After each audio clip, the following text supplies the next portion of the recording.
Once somebody gets into problem drinking, I'll talk about myself. When I started to know that I was having problems controlling how much I drank and when I drank, whether I drank alone or not, what time of day I drank, I would start to enforce rules on myself. No drinking after 5 p.m. Then it was no drinking after 12.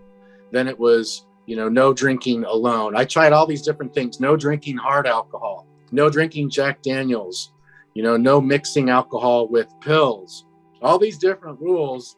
And none of them worked at all. Maybe for a day or two, or maybe a week possibly, or usually not longer. And so it was usually just, I was going through this process of trying to control my drinking, but self-imposing and self-enforcing rules was ridiculous. By that point, once your brain is rewired to crave alcohol and obsess over alcohol, doesn't matter what your conscious rules are, that part of the brain wakes up and the other parts are kind of disabled, eroded, downgraded. The solution to drinking is not to have rules. Rules don't work. I had every rule under the sun. I mean, I had a rule that I would only have tequila when I had Mexican food. So I ended up eating Mexican food, a lot of Mexican food when I had that rule.